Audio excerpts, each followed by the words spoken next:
presentación de Milagro, no es que emocionarme a mí sea un milagro, porque no es, eso no es milagro.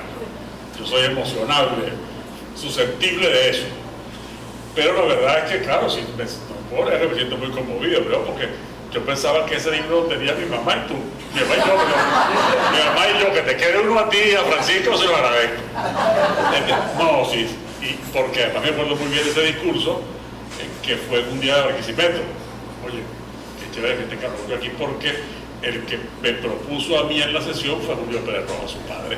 Fue el que me propuso a mí en la sesión, así que, del Consejo Municipal, así que me emociona adicionalmente el ver a Carlos Julio aquí.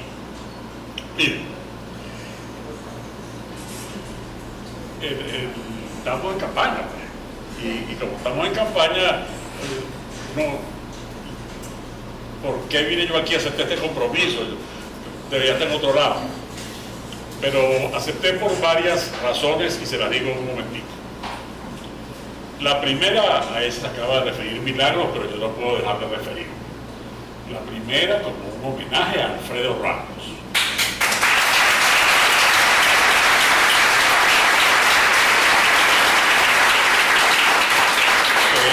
Que es el alcalde de mi ciudad.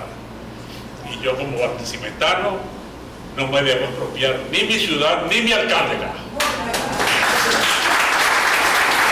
segundo lugar, como un reconocimiento al Consejo Consultivo y a todo su equipo, porque no ha bastado todo lo que ha ocurrido para que este esfuerzo, que lo esencial lo que es, y el alcalde tuvo la perspicacia de reconocerlo, es una iniciativa de la sociedad,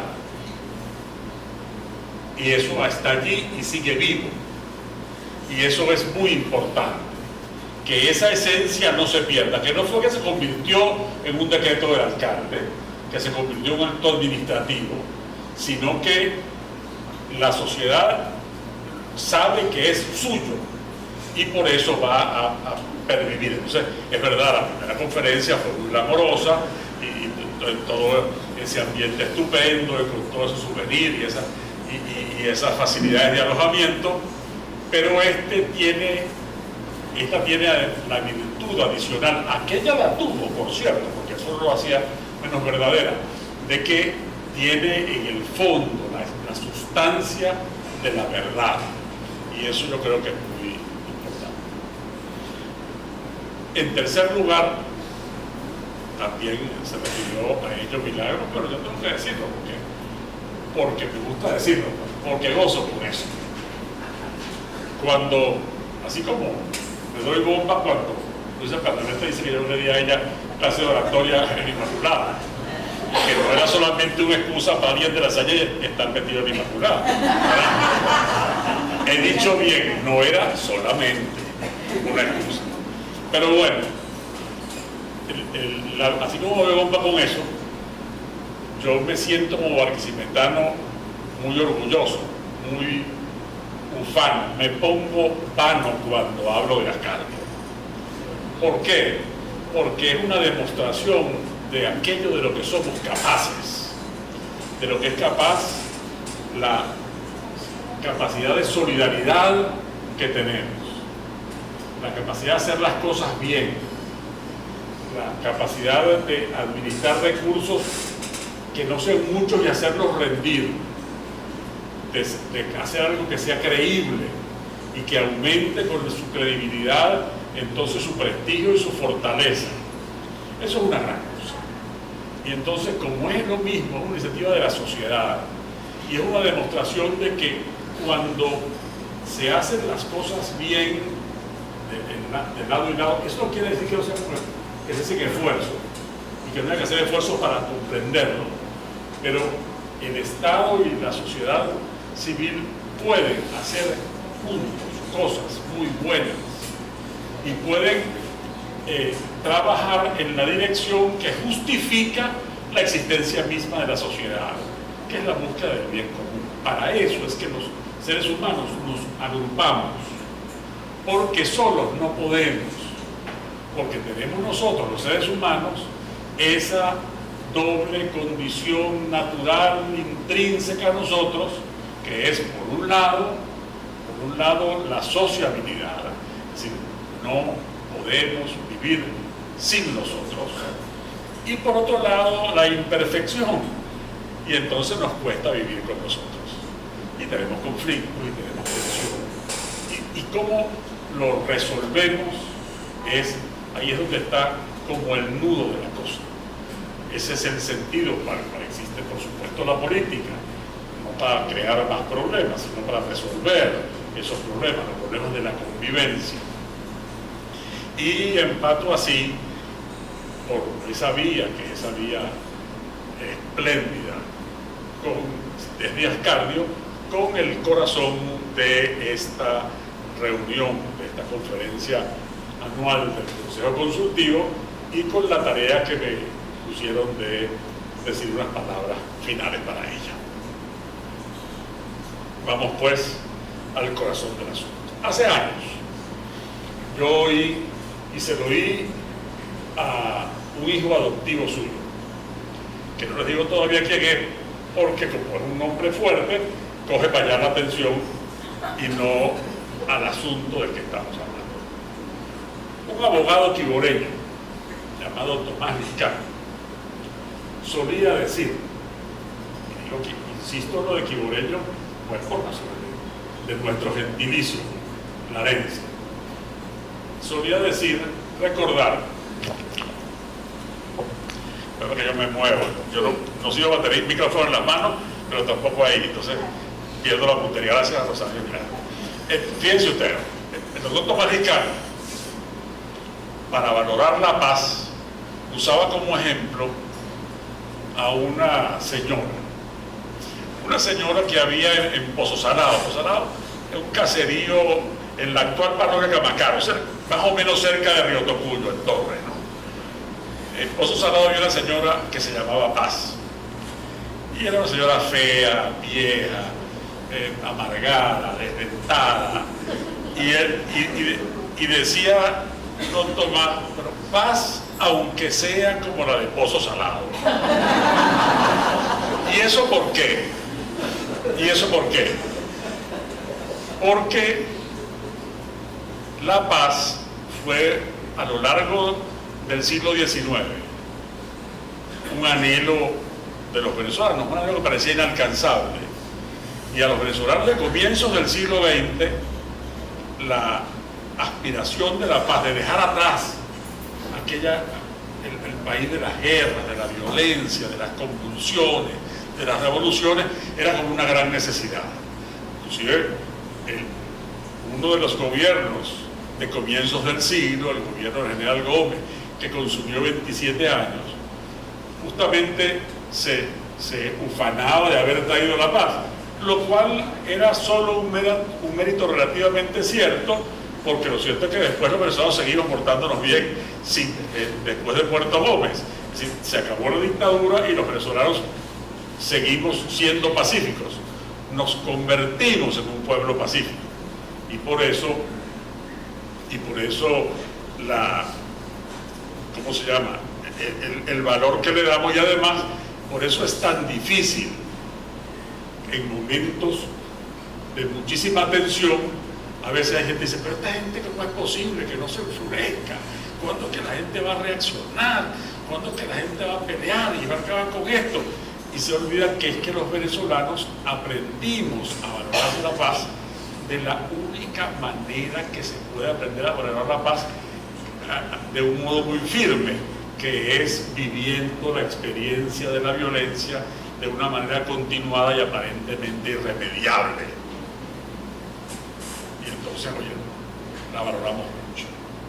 Entonces, es verdad que la Venezuela de hoy no es la Venezuela de comienzo del siglo XX. La del comienzo del siglo XXI no es la de comienzo del siglo XX. ¿Por qué?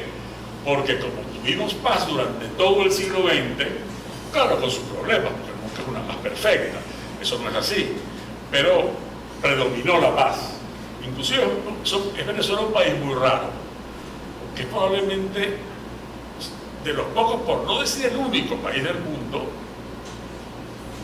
que durante todo el siglo XX, después de la batalla de Ciudad Bolívar, que fue el año 3, sí, el año 3, 1903, después de la batalla de Ciudad Bolívar, tuvo un siglo completo de paz, sin guerras externas ni guerras internas, que es una cosa que casi ningún país de la Tierra puede decir. Entonces, claro, eso creó una cultura en Venezuela y nos cuesta mucho renunciar a eso, porque lo valoramos mucho.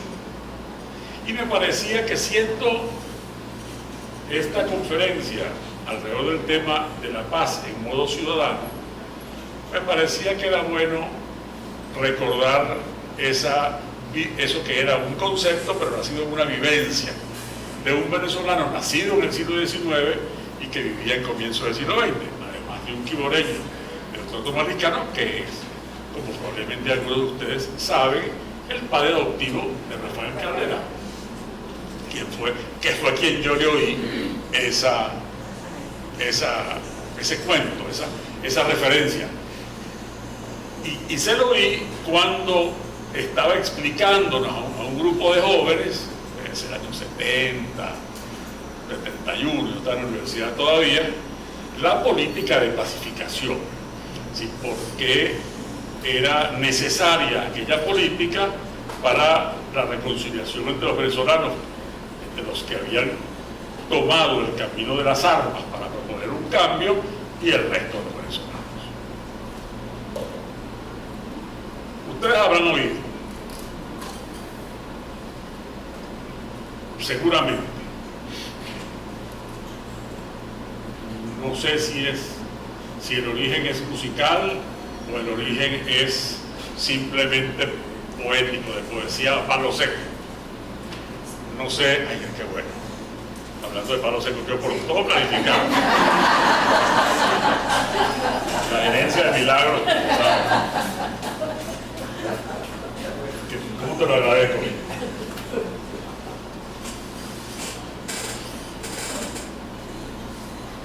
Hemos oído todos, yo no soy de por aquí, yo soy de Barquisimeto. Nadie se meta conmigo, que yo con nadie me meto. Benito Juárez lo dijo de otra manera, pero dijo lo mismo.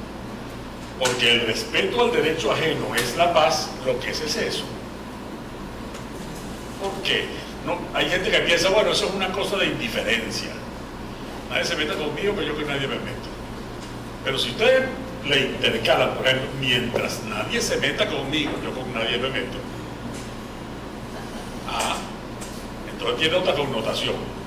Porque el asunto es, vale, déjame a mí ejercer mi libertad, déjame a mí ser lo que yo soy, déjame a mí ejercer mis derechos.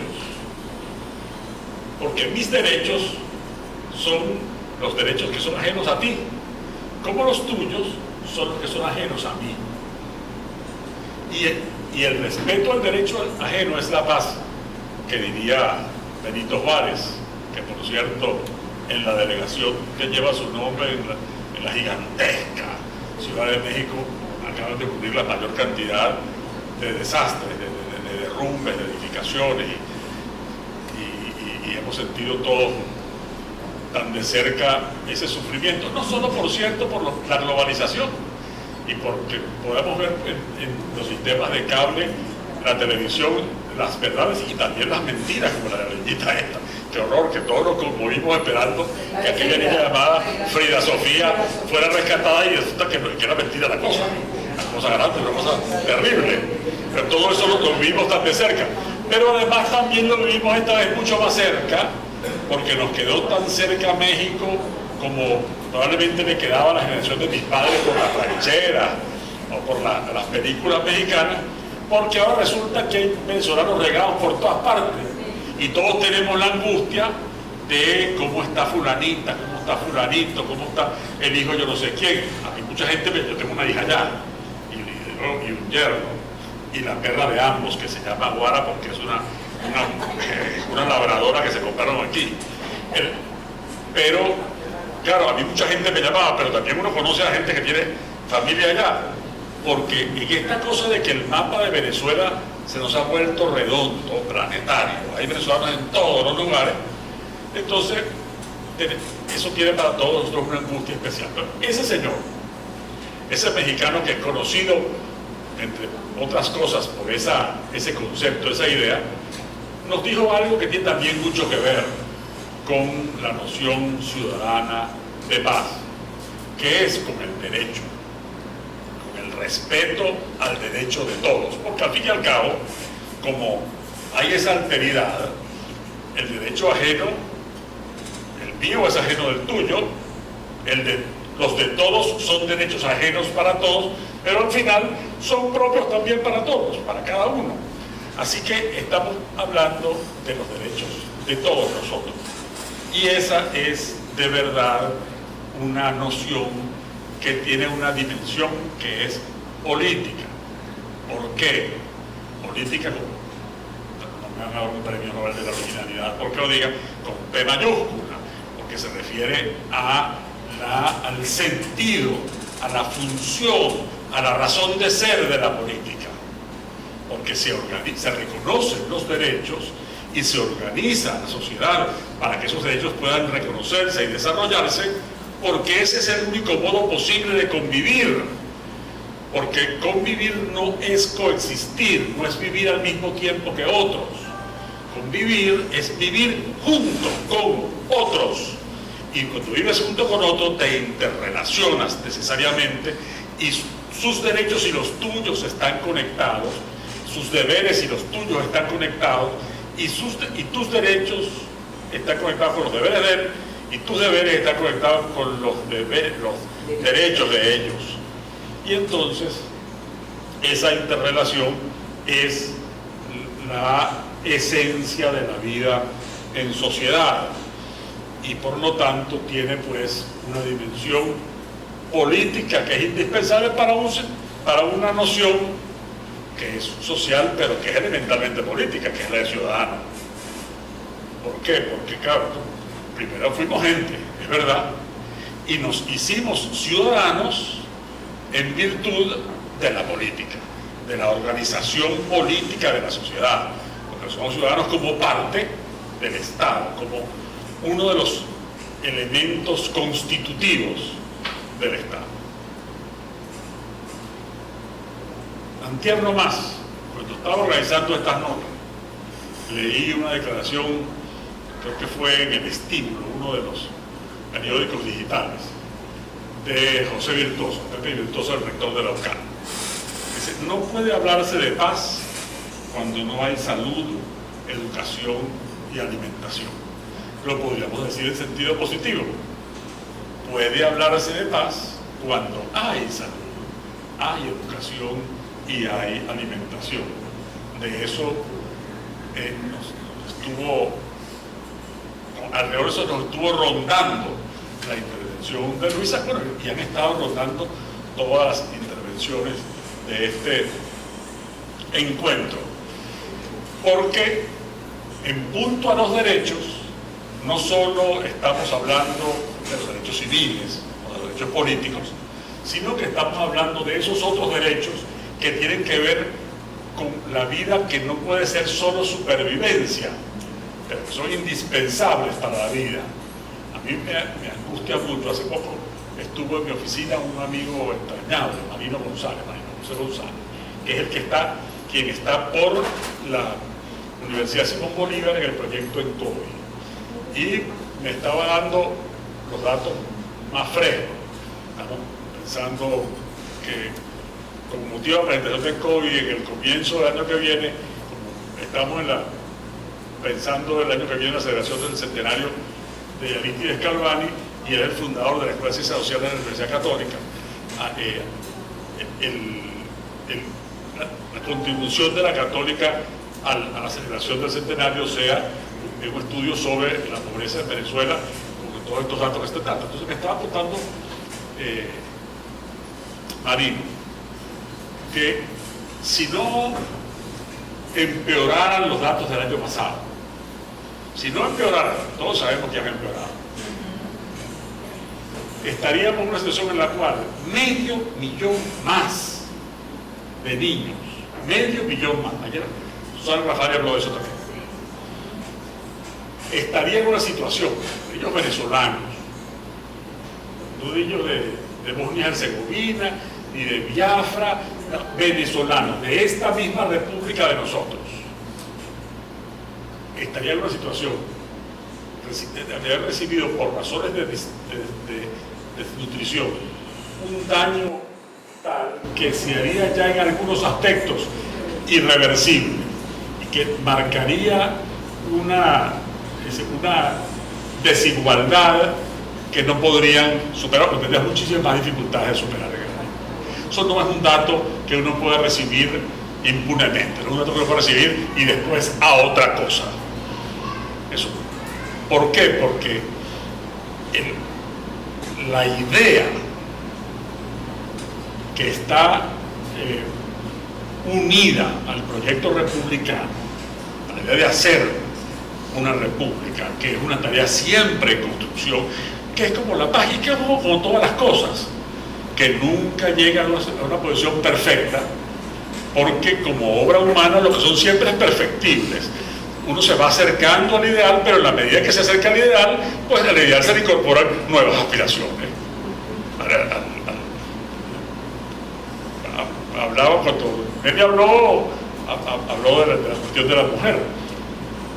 Hoy en día eso está en la agenda política. Hace unos años no estaba ni siquiera en la política, olvídate de la agenda, porque en el año 46, que es 4 años antes que yo naciera, eso la mujer no votaba, es decir, medio país no votaba siquiera. No me diga usted que no había diputadas, ni ministras, ni nada de eso. No, es que no votaba. Entonces, en el demos no entraba. No era demos y demás, era solo demos. Hay cantidades de demandas sociales que han ido entrando en el transcurso de la historia por distintas exigencias. Y por tanto la noción de bien común va cambiando. La esclavitud, bueno, había gente que la registra comercio, no hace tanto, históricamente hablando, no hace tanto, siglo y algo, eso no es nada, históricamente hablando. Entonces se valía, formaba parte del bien común la venta de esclavos. ¿Por qué? Porque, bueno, eso permitía que la agricultura existiera, permitía una serie de cosas. Es decir, el que, como fruto de la concepción de la libertad, de la dignidad humana, eso sea inaceptable y entonces, por lo tanto, no pueda digerirse para el bien común, una noción de bien común donde haya esclavos, bueno, así mismo han pasado otras cosas, porque la noción de bien común va cambiando, se va moviendo, es dinámica como son todas las nociones que tienen que ver con la humanidad, también como la de paz. Y así como podía ser paz, oye, contar que la gente no se mate, que por cierto, no es que sea poca cosa, sobre todo para los que matan, porque eso algunos de mis amigos más asiduos me lo habrá oído decir seguramente, ¿no? Porque yo lo repito mucho, porque hay gente que dice, no, ¿sabes qué? ¿Cómo se hace? Hay una cierta violencia que es indispensable para poder cambiar las cosas. ¿Y cómo se hace? Sí, que se podrían algunas personas. Eso es costo social. Costo social es todo lo que le pasa a los demás, ¿no? Sí, claro. Para empezar por ahí. Uno nunca se dice lo mismo de costo social. Si uno está desempleado, dice, bueno, tú sabes que eso es un desempleo circunstancial, no es un costo social de los cambios. Si es uno el desempleado, es un problema muy serio. Lo mismo que si es uno el que mata, que es el 100% de uno. Claro. Pues no, porque aquí se ha muerto nada más el 5% de la población. Sí, sí, claro. Porque tú no estás ahí. Porque si tú fueras uno de esos, se hubiera muerto el 100% tuyo, o el 100% de tu papá, o de tu hermano, o de tu mamá, o de tu hijo. Así. Entonces, lo que decíamos es que hay pues esa cosa que es dinámica, que va a estar siempre cambiando, porque ya la paz no es nada más la ausencia de la guerra, sino que haya unas condiciones que la permitan y que la promuevan. Y es a lo que se refería Pepe Virtuoso cuando dice de salud, de educación y de alimentación. Y lo que contaba Luisa cuando le mataron de bala a estudiantes es muy conmovedor. A mí Juan Maragall, el director de educación de Miranda, hablo mucho con él, ¿no? Y las distintas angustias que también Luisa puede contar, que cualquiera que tiene escuelas en los sectores populares cuenta. Problemas de alimentación de los muchachos, los problemas de la casa, los problemas de la violencia para que lleguen ahí, para que los maestros lleguen ahí, para que se vayan de ahí, pero además mientras están ahí, los distintos ejercicios que tienen que, los viejitos saben ya una cosa, todo el mundo para el suelo. Aquel muchacho acostado en el suelo. Lo he visto. Una cosa estremecedora, porque la única manera de captar eso en su justa dimensión es que uno piense que fuera el muchacho de uno, su hijo o su nieto, y entonces uno se lo plantea así, y que uno asuma que al fin y al cabo no era nada más poesía lo de Andrés Eloide, o se tiene un hijo, se tienen todos los hijos de la tierra, y es así. Solo así uno puede ver esas cosas en su exacta dimensión.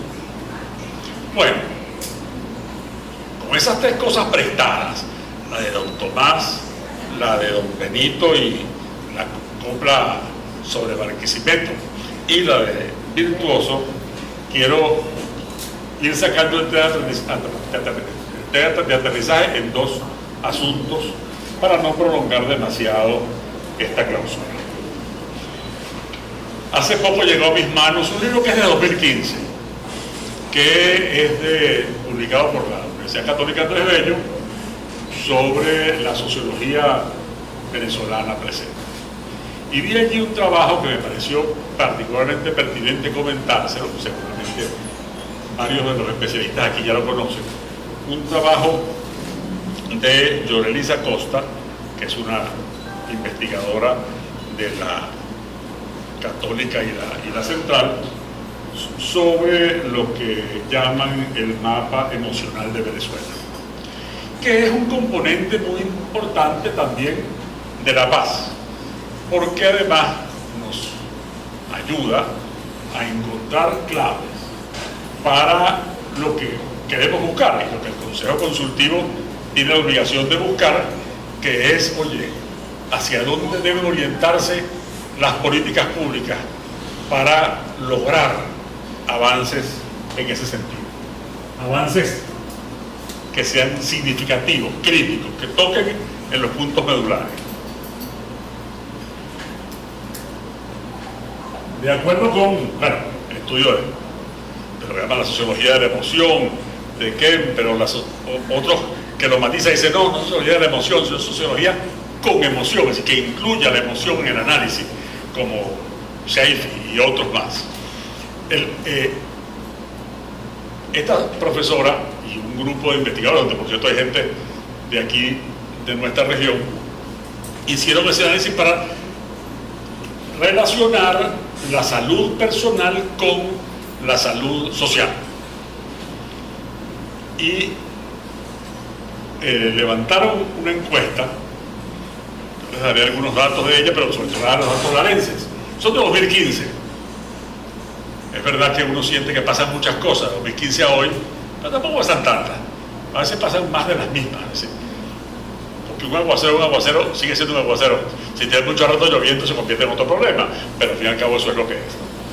Fíjense ustedes, en esa encuesta, que incluía Anzoátegui, Amazonas, Carabobo, Caracas, Cojedes, Lara, Nueva Esparta, Portuguesa, Sucre, Yaracú y Zulia, los larenses éramos los más esperanzados. Las emociones por las que le preguntaban a la gente, ¿usted cómo se siente representado por esto? ¿Cuál de estas se siente representado? Era miedo, esperanza, rabia, molestia, tristeza, resignación, aceptación, alegría, repugnancia, expectativa. Esas que están ahí. Los larenses teníamos 7.2% de nosotros decía miedo, 35.8% esperanza. Éramos los campeones nacionales de la esperanza en el campeonato de 2015. Rabia, molestia 5.1%, tristeza 29%. Lo segundo que éramos después de esperanzados era tristes, resignados 1.7%, alegres 2%, es decir, se distingue, esperanza no quiere decir alegre, ¿eh? Repugnancia 0 y expectativa 18.8.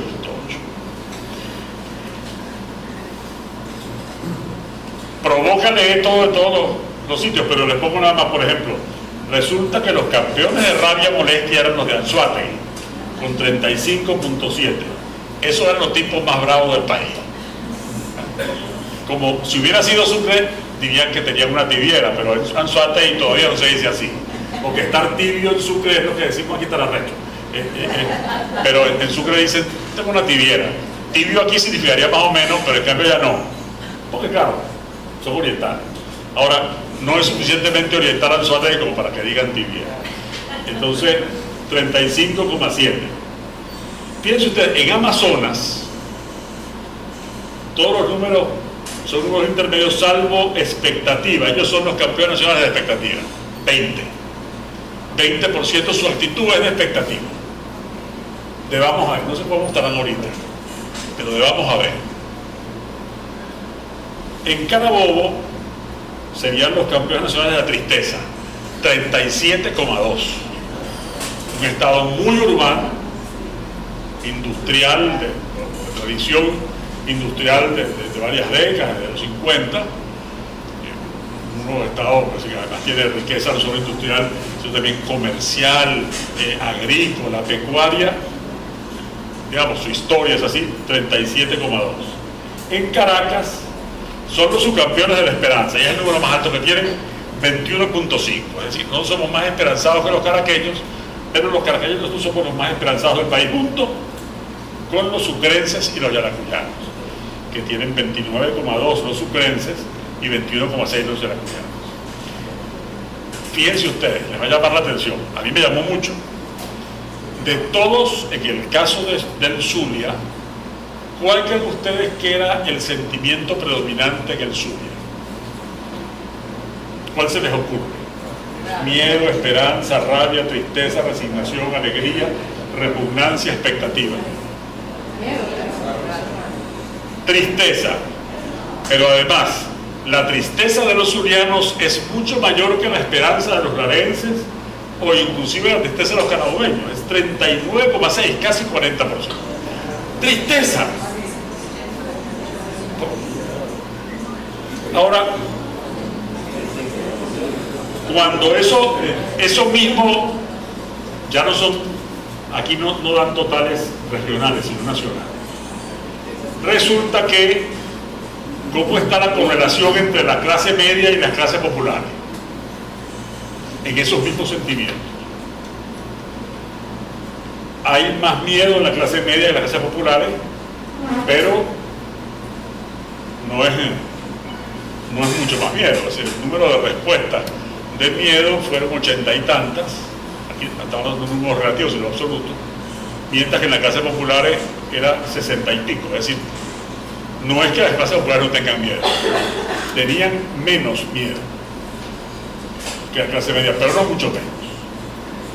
Esperanza es mucho mayor en los sectores populares, cerca de 120 respuestas.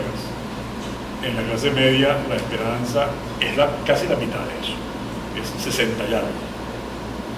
Rabia, molestia está parejito, está empatada, sectores populares y sectores medios con 60 respuestas. La tristeza es mucho mayor en la clase media que en los sectores populares. La resignación y aceptación, así como la rabia y molestia, muy parecido. Así como hay gente muy brava, hay gente también que la reconoce. La alegría es mucho mayor en los sectores populares cuando es casi inexistente en los sectores medios, y la expectativa es parecida pero es mayor en los sectores populares. Dejo a propósito para el final a una cosa que yo creo que es lo más importante a los efectos de la paz. El valor repugnancia es mínimo. Con la repugnancia se siente identificado casi nadie en sectores populares, casi nadie en los sectores medios.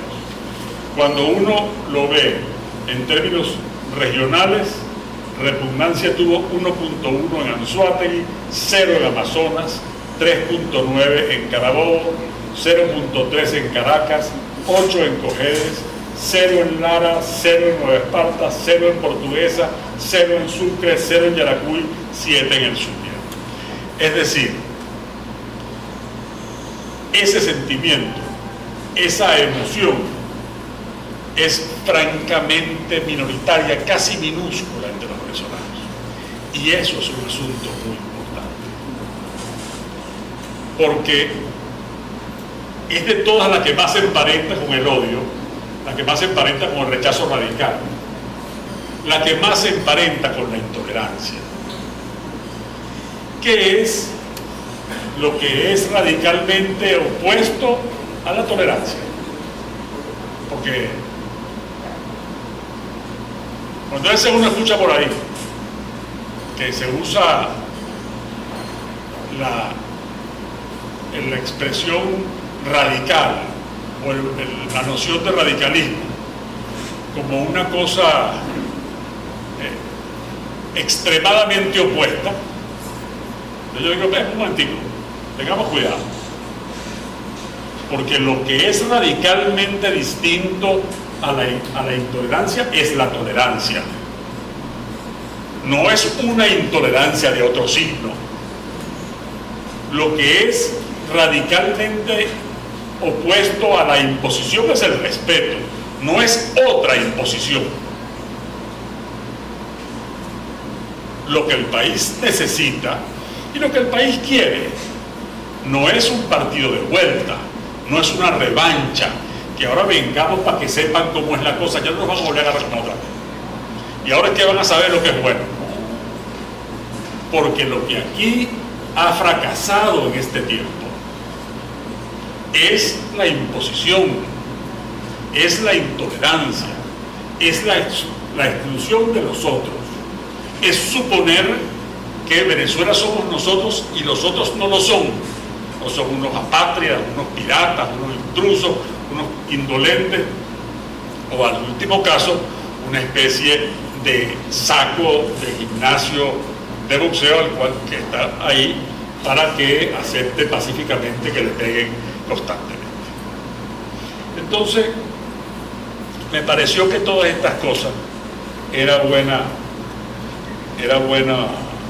recordarlas, traerlas aquí, inclusive asumiendo el riesgo de que muchos de ustedes lo sabrían, pues porque ustedes son especialistas en el asunto y los políticos más bien somos especialistas y no ser especialistas en nada, sino más o menos son en ser generalistas. Que generalistas no quiere decir líbreme Dios partidario de un general. En último caso, eso sería si un caraquista fuera generalista. Para que un cardenalero fuera generalista, tiene que ser generalero, cosa que suena feísima. Por cierto, ojalá que se dé lo de la... Tenemos el inconveniente de que para que la Divina Pastora, como hace en enero, pueda ayudarnos, tenemos que llegar a enero, eso sí. Hay que llegar vivos a enero, porque la chinita es en noviembre. Entonces, claro, ayuda a clasificar, pero cuando viene al final del día, lo que quiero decirles, y podría haber empezado por allí, pero claro, no me queda tan mal después de ese discursazo que se me Luis se conectó, por lo demás me gustó mucho su exposición, no lo conocía yo, me siento muy honrado y encantado de escuchar. Pero quiero decirles que lo que de verdad quería decirles es que la paz lo que es la vida civil, la vida ciudadana. Esa es lo que es la paz. La vida civil, que es el derecho a vivir y a progresar en paz. El derecho de todos. El derecho sin exclusiones, sin divisiones y sin discriminaciones. No sin diferencia. Diferencia siempre va a haber. Son lo propio de la vida civil, son lo propio de la sociedad, son lo propio de la condición humana. El asunto es que podamos resolver esas diferencias, óigame, humanamente, como decimos, por las buenas. Si no tenemos que matarnos por eso, tenemos que aprender a convivir. Y a convivir, como decía Sabater, de la democracia, que siempre es un reto de que tenemos que compartir y convivir con gente que nos cae muy mal. Y con gente con cosas que no nos gustan, incluso con conductas que rechazamos, pero que tenemos que convivir con ellas. La vida civil es participar, pero participar obviamente en las decisiones y en el gobierno, pero participar también en la riqueza, no solo en gozar la riqueza, por supuesto, también gozar la riqueza, pero en crearla. Y participar también, y eso es una dimensión que hemos ido perdiendo, porque una fue destiñéndose de significado y en la otra desapareció, que es participar en el futuro. Entonces fíjense cómo el futuro ha ido desapareciendo del lenguaje de los venezolanos. Después cuidarnos de eso. Resulta que los que gobiernan empezaron hablando mucho del futuro, pero ya no, parece como si ya hubiera llegado el futuro, hubiera habido el fin de la historia, llegó el futuro, ya está, y entonces ya no hablamos más de eso. Y los que aspiran o aspiramos a cambiar las cosas, los que queremos no hablamos del futuro tampoco. Y los venezolanos necesitamos tener eso, una ilusión de futuro, una idea que nos imaginemos del país que puede ser, del país, ¿para qué? Para que podamos hacerlo. Cuando me preguntan muchas veces, ¿y vamos bien? Me preguntan mucho. Y dice, bueno, depende para dónde quiere usted que vayamos. Porque, claro, por ejemplo, si yo voy para Barquisimeto, sé que voy para Barquisimeto. Entonces, ya voy por Maracay, muy bien. Y después viene Valencia, muy bien. ¿Por qué? Porque voy para Barquisimeto. Ahora, si no sé para dónde voy, ¿cómo sé yo que Barquisimeto es lejos o cerca? Entonces, tiene el país que somos nosotros, no es una cosa distinta, no es un mapa, una bandera, no es decir, lo que somos nosotros, la gente real. Saber a dónde es que vamos, y por lo tanto tenemos que imaginarnos a dónde es que vamos, para poder además cotejar los avances en la carta de navegación con el destino. Porque bueno, es verdad, hay gente que no sabe para dónde iba y llegó con Cristóbal Colón. Bueno, pues todavía, ¿cómo será de raro que todavía se habla de eso? ¿Cómo será de raro?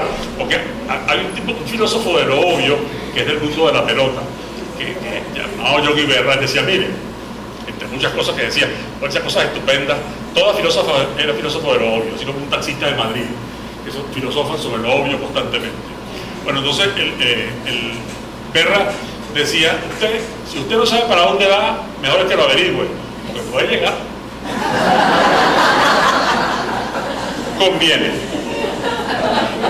participar también en la creación, eso también es la vida civil, participar en la producción, participar en el conocimiento, en saber y en comprender, que son las dos patas del asunto. Y sí, como lo recordaba Milagros, yo lo dije aquí en mi ciudad, en mi ciudad que es la de nosotros, porque lo queremos que sea una ciudad solidaria, por eso he querido la ciudad de nosotros, ¿no? El 81, y luego decía ahora porque lo sigo creyendo, porque la gracia de las ciudades y de los países y de las sociedades es que sean para vivir, no solo para sobrevivir. La vida humana se diferencia de las otras vidas de la creación en que la nuestra no se conforma con la supervivencia, porque los seres humanos le encontramos motivos. Es una dimensión que nos pertenece exclusivamente. Si trascendemos a los instintos, le encontramos motivos a vivir, motivos para... Cuando alguien dice, oye, yo no quiero morirme ahorita porque yo todavía tengo unas cosas que hacer. Eso no puede decir jamás un caballo. No quiere que lo maten, pero no sabe que tiene más cosas que hacer. Porque no, la historia no está en sus dimensiones. La historia es una dimensión humana por eso, porque nuestras vidas tienen sentido. Un sentido que nosotros le damos.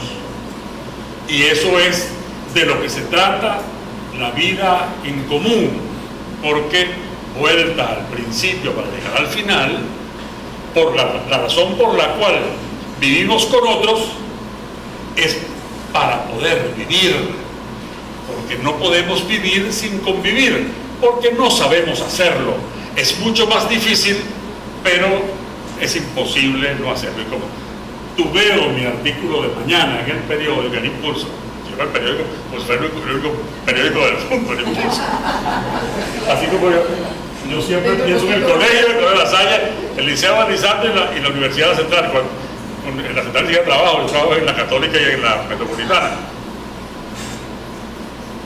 Pero eso no lo puedo evitar. Como tengo otra cosa, de un proyecto de la contingencia política, eso de la constituyente y todo eso de aceptar la constituyente.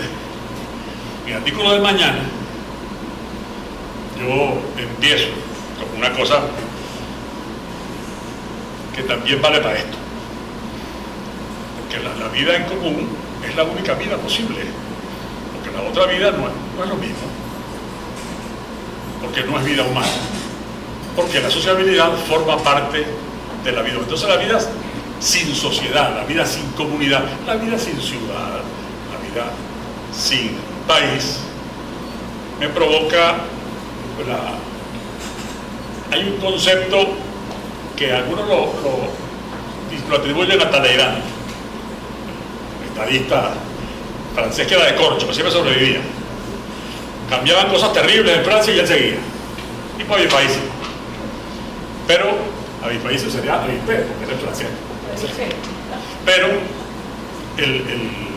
yo prefiero atribuirlo a quien yo primero lo oí, que era un torero, porque claro, con acento andaluz suena mucho mejor que con acento francés.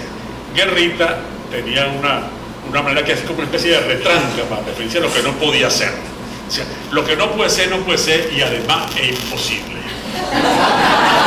Bueno, la vida humana la vida que no es convivir, la vida que no es como otros, la vida que no es mía, es verdad, pero también tuya y de todos nosotros, esa vida no es vida.